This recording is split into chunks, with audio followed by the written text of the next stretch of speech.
Quick 25ಗೆ ಸ್ವಾಗತ. ನಾನು ಮಾಲ್ತೇಶ್. ಈ ಕ್ಷಣದ ಟಾಪ್ 25 ಸುದ್ದಿಯನ್ನು ಬನ್ನಿ ಕ್ವಿಕ್ ಆಗಿ ನೋಡ್ಕೊಂಡು ಬರೋಣ. ಅತ್ಯಾಚಾರ ಕೇಸ್ನಲ್ಲಿ ತಲೆಮರೆಸಿಕೊಂಡಿರುವಂತಹ ಸಂಸದ ಪ್ರಜ್ವಲ್ ರೇವಣ್ಣ ಅವರಿಗೆ ಮತ್ತಷ್ಟು ಸಂಕಷ್ಟ ಎದುರಾಗಿದೆ. 26 ದಿನದಿಂದ ವಿದೇಶದಲ್ಲಿರುವಂತಹ ಪ್ರಜ್ವಲ್ ಬಂಧನಕ್ಕೆ ಎಸ್ಐಟಿ ನಾನಾ ಅಸ್ತ್ರವನ್ನ ಹೂಡಿತ್ತು. ಇದೀಗ ಸಿಎಂ ಸಿದ್ದರಾಮಯ್ಯ ಕೂಡ ಪ್ರಧಾನಿ ಮೋದಿಗೆ 2ನೇ ಪತ್ರವನ್ನ ಬರೆದಿದ್ದು ವಿದೇಶಾಂಗ ಇಲಾಖೆಯಿಂದ ಸ್ಪಂದನೆಯೂ ಸಿಕ್ಕಿದೆ.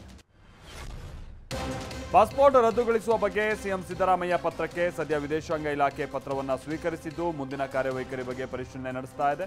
ಪರಿಶೀಲನೆ ಬಳಿಕ ಪಾಸ್ಪೋರ್ಟ್ ರದ್ದುಗೊಳಿಸುವ ಬಗ್ಗೆ ಕ್ರಮ ತೆಗೆದುಕೊಳ್ಳುವ ಸಾಧ್ಯತೆ ಇದೆ.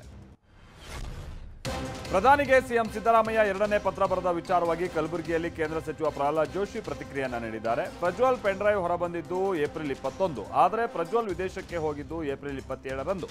ಅಲ್ಲಿವರೆಗೂ ಇವರೇನು ಕತ್ತೆ ಕಾಯ್ತಾ ಇದ್ರಾ ಅಂತ ಪ್ರಶ್ನಿಸಿದ್ದಾರೆ. ಪ್ರಧಾನಿಗೆ ಸಿಎಂ ಸಿದ್ದರಾಮಯ್ಯ 2ನೇ ಪತ್ರ ಬರೆದ ವಿಚಾರವಾಗಿ ನಿಖಿಲ್ ಕುಮಾರಸ್ವಾಮಿ ಪ್ರತಿಕ್ರಿಯಿಸಿದ್ದಾರೆ. ಈ ಬಗ್ಗೆ ಬೆಂಗಳೂರಿನಲ್ಲಿ ಮಾತನಾಡಿರುವ ನಿಖಿಲ್ ಕುಮಾರಸ್ವಾಮಿ, ಎಚ್.ಡಿ. ಕುಮಾರಸ್ವಾಮಿ ಕೂಡ ಬಹಿರಂಗವಾಗಿಯೇ ಹೇಳಿದ್ದಾರೆ. ಬಂದು ತನಿಖೆ ಎದುರಿಸುವಂತ ಕುಮಾರಣ್ಣ ಹೇಳಿದ್ದಾರೆ. ನಾನು ಕೂಡ ಅದನ್ನೇ ಹೇಳ್ತೀನಿ. ಹಾಸನ ಸಂಸದರು ಬಂದು ವಿಚಾರಣೆಯನ್ನು ಎದುರಿಸಲಿ ಅಂತ ಹೇಳಿದ್ದಾರೆ. ಫೋನ್ ಟ್ಯಾಪಿಂಗ್ ಆರೋಪ ವಿಚಾರವಾಗಿ ನಿಖಿಲ್ ಕುಮಾರಸ್ವಾಮಿ ಪ್ರತಿಕ್ರಿಯಿಸಿದ್ದಾರೆ. ಈ ಬಗ್ಗೆ ಮಾತನಾಡಿರುವ ನಿಖಿಲ್, ಕುಮಾರಣ್ಣ ಅವರಿಗೆ ಟ್ಯಾಪಿಂಗ್ ಬಗ್ಗೆ ಮಾಹಿತಿ ಇದೆ ಅಂತ ಅಂದ್ಕೊಳ್ತೀನಿ. ನಾವು ಗಮನಿಸಿದ್ದು ಎಸ್ಐಟಿ ರಚನೆ ಆದ್ಮೇಲೆ ಪಾರದರ್ಶಕ ತನಿಖೆ ನಡೀತಾ ಇಲ್ಲ. ಕುಮಾರಣ್ಣ ಅವರಿಗೆ ಮಾಹಿತಿ ಬಂದಿರಬಹುದು, ಅದಕ್ಕಾಗಿ ಆ ರೀತಿಯಾಗಿ ಹೇಳಿದ್ದಾರೆ ಅಂತ ನಿಖಿಲ್ ಕುಮಾರಸ್ವಾಮಿ ಹೇಳಿದರು. ಕಾಂಗ್ರೆಸ್ನಿಂದ ಎಚ್ಡಿಡಿ ಫ್ಯಾಮಿಲಿ ಟಾರ್ಗೆಟ್ ವಿಚಾರವಾಗಿ ನಿಖಿಲ್ ಕುಮಾರಸ್ವಾಮಿ ಪ್ರತಿಕ್ರಿಯಿಸಿದ್ದಾರೆ. ಈ ಬಗ್ಗೆ ಮಾತನಾಡಿರುವಂತಹ ನಿಖಿಲ್, ಟಾರ್ಗೆಟ್ ರಾಜಕಾರಣ ಮಾಡ್ತಿದ್ದಾರೆ. ದೇವೇಗೌಡರ ಕುಟುಂಬ ಇರಬಹುದು, ರೇವಣ್ಣ ಅವರನ್ನ ಜೈಲಿಗೆ ಕಳಿಸಲೇಬೇಕು ಅಂತ ಟಾರ್ಗೆಟ್ ಮಾಡಿ ದುರುದ್ದೇಶದಿಂದ ಕಳಿಸಿರಬಹುದು ಅಂತ ವಾಗ್ದಾಳಿಯನ್ನ ನಡೆಸಿದ್ದಾರೆ. ಕಾಂಗ್ರೆಸ್ನಲ್ಲಿ ಪರಿಷತ್ ಸ್ಥಾನಕ್ಕಾಗಿ ಆಕಾಂಕ್ಷಿಗಳ ಒತ್ತಡ ಹೆಚ್ಚಾಗಿದೆ. ಆಪ್ತರ ಮುಖೇನವಾಗಿ ಮಾಜಿ ಸ್ಪೀಕರ್ ರಮೇಶ್ ಕುಮಾರ್ ಲಾಬಿಯನ್ನ ನಡೆಸ್ತಾ ಇದ್ದಾರೆ. ಸಿಎಂ ಗೃಹ ಕಚೇರಿ ಕೃಷ್ಣಾದಲ್ಲಿ ರಮೇಶ್ ಆಪ್ತರು ಶಕ್ತಿ ಪ್ರದರ್ಶನವನ್ನ ಮಾಡಿದ್ದಾರೆ. ರಮೇಶ್ ಕುಮಾರ್ ಅವರನ್ನ ಎಂಎಲ್ಸಿ ಮಾಡುವಂತೆ ಮನವಿ ಮಾಡಿದ್ದಾರೆ. ಸಿಎಂ ಸಿದ್ದರಾಮಯ್ಯ, ಡಿಸಿಎಂ ಡಿಕೆಗೆ ರಮೇಶ್ ಕುಮಾರ್ ಆಪ್ತರು ಕೋರಿಕೊಂಡಿದ್ದಾರೆ. ಶಾಸಕ ಹರೀಶ್ ಪೂಂಜಾ ಕೇಸ್ ಬಗ್ಗೆ ಪ್ರತಿಕ್ರಿಯೆ ನೀಡಿರುವಂತಹ ಮಾಜಿ ಶಾಸಕ ಪಿ ರಾಜು, ಪೊಲೀಸ್ ಠಾಣೆಗಳು ಕಾಂಗ್ರೆಸ್ ಕಚೇರಿಗಳಾಗಿ ಪರಿವರ್ತನೆ ಆಗ್ತಾ ಇವೆ ಅಂತ ವಾಗ್ದಾಳಿ ನಡೆಸಿದ್ದಾರೆ.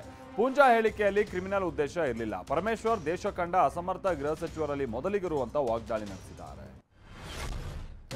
ಬೆಂಗಳೂರಿನಲ್ಲಿ ನಡೆದಿರುವಂತಹ ರೇವ್ ಪಾರ್ಟಿಯಲ್ಲಿ ಭಾಗವಹಿಸಿದ್ದವರ ರಕ್ತ ಪರೀಕ್ಷೆಯಲ್ಲಿ ಡ್ರಗ್ಸ್ ಸೇವಿಸಿರುವಂಥದ್ದು ಪತ್ತೆಯಾಗಿದೆ. ಮಿಡ್ ನೈಟ್ ನಶೆ ಲೋಕದಲ್ಲಿದ್ದಂಥ 103 ಜನರ ಪೈಕಿ 86 ಜನರಿಂದ ಮಾದಕ ವಸ್ತು ಸೇವನೆ ಮಾಡಿರೋದು ಖಚಿತ ಆಗಿದೆ. 103 ಜನರ ಪೈಕಿ 59 ಪುರುಷರು, 27 ಮಹಿಳೆಯರ ರಿಪೋರ್ಟ್ ಪಾಸಿಟಿವ್ ಬಂದಿದೆ. ರೇವ್ ಪಾರ್ಟಿಯಲ್ಲಿ ನಾನು ಭಾಗಿಯಾಗಿದ್ದು ಹೌದು, ಭಾಗಿಯಾಗಿರ್ಲಿಲ್ಲ ಅಂತ ಹೇಳಿ ಏನು ನಟಿ ಹೇಮಾ ಡ್ರಾಮಾ ಆಡಿದ್ರಲ್ಲ, ಸೊ ಡ್ರಗ್ಸ್ ಸೇವಿಸಿರುವಂಥದ್ದು, ಅವರು ಕೂಡ ಡ್ರಗ್ಸ್ ಸೇವಿಸಿರುವಂಥದ್ದು ಖಚಿತ ಆಗಿದೆ. ಪಾರ್ಟಿಯಲ್ಲಿ ಸಿಕ್ಕಿಬಿದ್ದ ಕುರಿತು ವರದಿ ಬಿತ್ತರ ಆಗ್ತಾ ಇದ್ದಾಗೆ ಇದೆಲ್ಲ ಊಹಾಪೋಹ ಅಷ್ಟೇ. ನಾನು ಹೈದರಾಬಾದ್ನ ಫಾರ್ಮ್ ಹೌಸ್ನಲ್ಲೇ ಇದ್ದೀನಿ ಅಂತ ವಿಡಿಯೋ ಮಾಡಿ ಜಾಲತಾಣದಲ್ಲಿ ವಿಡಿಯೋವನ್ನು ಹಂಚಿಕೊಂಡಿದ್ದರು. ಇದೀಗ ಅವರೂ ಕೂಡ ಡ್ರಗ್ಸ್ ಸೇವಿಸಿರೋದು ದೃಢಪಟ್ಟಿದೆ. ಭವಾನಿ ರೇವಣ್ಣ ಕಾರು ಚಾಲಕ ಅಜಿತ್ಗೆ ಎಸ್ಐಟಿ ಪೊಲೀಸರು ಸಮನ್ಸ್ ಅನ್ನ ಜಾರಿ ಮಾಡಿದ್ದಾರೆ. ಸಂತ್ರಸ್ತೆಯನ್ನ ಕಿಡ್ನಾಪ್ ಮಾಡಿದಂತ ಪ್ರಕರಣ ಸಂಬಂಧ 2 ಬಾರಿ ಸಮನ್ಸ್ ಅನ್ನ ಜಾರಿ ಮಾಡಲಾಗಿದೆ. ಕಿಡ್ನಾಪ್ ಪ್ರಕರಣ ದಾಖಲಾದ ಬಳಿಕ ಕಾರು ಚಾಲಕ ಅಜಿತ್ ತಲೆಮರೆಸಿಕೊಂಡಿದ್ದಾನೆ. ಬೆಂಗಳೂರಿನ 5 ಸ್ಟಾರ್ ಹೋಟೆಲ್ಗಳಿಗೆ ಬಾಂಬ್ ಬೆದರಿಕೆಯ ಮೇಲ್ ಬಂದಿದೆ. ಎಲೆಕ್ಟ್ರಾನಿಕ್ ಸಿಟಿ ಬಳಿಯ 3 ಸ್ಟಾರ್ ಹೋಟೆಲ್ಗಳಿಗೆ ಇಮೇಲ್ ಮುಖೇನವಾಗಿ ಬೆದರಿಕೆ ಹಾಕಲಾಗಿದೆ. ಮಧ್ಯರಾತ್ರಿ 2 ಗಂಟೆಗೆ ಬಾಂಬ್ ಹಾಕೋದಾಗಿ ಇಮೇಲ್ ಬಂದಿದೆ. ಬೆಳಗ್ಗೆ ಮೇಲ್ ಪರಿಶೀಲಿಸಿದಂಥ ಹೋಟೆಲ್ ಸಿಬ್ಬಂದಿ ಗಾಬರಿಗೊಂಡು ಪೊಲೀಸರಿಗೆ ಮಾಹಿತಿಯನ್ನು ಕೊಟ್ಟಿದ್ದಾರೆ. ಹೋಟೆಲ್ಗೆ ಬಾಂಬ್ ಸ್ಕ್ವಾಡ್ ಹಾಗೆ ಪೊಲೀಸರು ಭೇಟಿ ಕೊಟ್ಟು ಪರಿಶೀಲನೆ ನಡೆಸಿದ್ದಾರೆ. ಕಿಡ್ನಾಪ್ ಕೇಸ್ನಲ್ಲಿ ಜಾಮೀನು ಪಡೆದಿರುವ ಎಚ್.ಡಿ. ರೇವಣ್ಣ ಟೆಂಪಲ್ ರನ್ ಮುಂದುವರೆಸಿದ್ದಾರೆ. ಕಲಬುರಗಿಯಿಂದ ರಸ್ತೆ ಮಾರ್ಗವಾಗಿ ಗಣಗಾಪುರಕ್ಕೆ ತೆರಳಿದ್ರು. ಗಣಗಾಪುರದ ಪ್ರಸಿದ್ಧ ಗುರುದತ್ತನ ದರ್ಶನವನ್ನ ಪಡೆದಿದ್ದಾರೆ. ಜೈಲಿನಲ್ಲಿದ್ರು ಹುಡುಗರನ್ನ ಬಿಟ್ಟು ಧಮಕಿ ಹಾಕಿದ್ನ ರೌಡಿ ಶೀಟರ್ ವಿಲ್ಸನ್ ಗಾರ್ಡನ್ ನಾಗ ಅನ್ನೋ ಪ್ರಶ್ನೆ ಎದುರಾಗಿದೆ. ರಾಘವಪ್ಪ ಅನ್ನೋರಿಗೆ ವಿಲ್ಸನ್ ಗಾರ್ಡನ್ ನಾಗನ ಸಹಚರ ಬ್ಲಾಕ್ ಮೇಲ್ ಮಾಡಿ ಧಮಕಿ ಹಾಕ್ತಾ ಇದ್ದಾನಂತೆ. ಆತನ ಹೆಸರು ಬ್ಲ್ಯಾಕ್ ಬಾಲ ಅಂತ ಹೇಳಿ. ಹೊಂಗಸಂದ್ರದ ಸೈಟ್ ಅನ್ನ ತಮ್ಮ ಹೆಸರಿಗೆ ಬರ್ಕೊಡ್ಬೇಕು, ಪ್ರತಿ ತಿಂಗಳು ಹಫ್ತಾ ಕೊಡಬೇಕು, ಇಲ್ಲದೆ ಹೋದ್ರೆ ಮನೆಯವರನ್ನು ಸೇರಿಸಿ ಎಲ್ಲರನ್ನು ಕೊಂದಾಕ್ಬಿಡ್ತೀನಿ ಅಂತ ಬೆದರಿಕೆ ಹಾಕ್ತಾ ಇದ್ದಾನಂತೆ. ಹೀಗಾಗಿ ಬಿಲ್ಡರ್ ರಾಘವಪ್ಪ ಮಡಿವಾಳ ಠಾಣೆಯಲ್ಲಿ ದೂರನ್ನ ದಾಖಲಿಸಿದ್ದಾರೆ. ಚಿತ್ರದುರ್ಗ ಜಿಲ್ಲೆ ಮೊಳಕಾಲ್ಮೂರಿನ ಆಸ್ಪತ್ರೆಯಲ್ಲಿ ಮೇಣದ ಬತ್ತಿಯ ಬೆಳಕಿನಲ್ಲಿ ಚಿಕಿತ್ಸೆ ನೀಡಿದ್ದಂಥ ವಿಡಿಯೋ ವೈರಲ್ ಆಗಿತ್ತು. ಈ ಹಿನ್ನೆಲೆಯಲ್ಲಿ ವೈದ್ಯನಿಗೆ ಮೊಳಕಾಲ್ಮೂರು ಶಾಸಕ ಗೋಪಾಲ್ ಕೃಷ್ಣ ಕ್ಲಾಸ್ ತೆಗೆದುಕೊಂಡಿದ್ದಾರೆ. ಆಸ್ಪತ್ರೆಯಲ್ಲಿ ಸಮಸ್ಯೆಗಳಿದ್ರೆ ನನಗೆ ತಿಳಿಸಬೇಕಿತ್ತು ಅಂತ ವೈದ್ಯ ಸುಧೀಂದ್ರ ಬಾಬುಗೆ ಹೇಳಿದ್ದಾರೆ. ಈ ವೇಳೆ ವೈದ್ಯ ಹಾಗೆ ಶಾಸಕರ ನಡುವೆ ವಾಗ್ವಾದ ನಡೆದಿದೆ. ಸರ್ಕಾರಿ ನೌಕರಿ, ಸರ್ಕಾರಿ ಕಾಮಗಾರಿ ಕೊಡಿಸೋದಾಗಿ ಲಕ್ಷಾಂತರ ರೂಪಾಯಿ ವಂಚನೆ ಮಾಡಿರುವ ಆರೋಪ ಕೇಳಿಬಂದಿದೆ. ಈ ಸಂಬಂಧ ಶಾಸಕ ಡಾಕ್ಟರ್ ಅಜಯ್ ಸಿಂಗ್, ಮಾಜಿ ಆಪ್ತ ಸಹಾಯಕ ಪರಶುರಾಮ್ನನ್ನ ಬಂಧಿಸಲಾಗಿದೆ. 39 ಜನರಿಗೆ 1.5 ಕೋಟಿ ರೂಪಾಯಿ ವಂಚನೆ ಮಾಡಿರೋದು ಬೆಳಕಿಗೆ ಬಂದಿದೆ. ಸಿಕ್ಕಿಬೀಳಬಾರ್ದು ಅಂತ ತಲೆ ಬೋಳಿಸ್ಕೊಂಡು ಬೆಂಗಳೂರಿನ ಲಾಡ್ಜ್ ಒಂದರಲ್ಲಿ ಪರಶುರಾಮ್ ತಲೆಮರೆಸಿಕೊಂಡಿದ್ದ.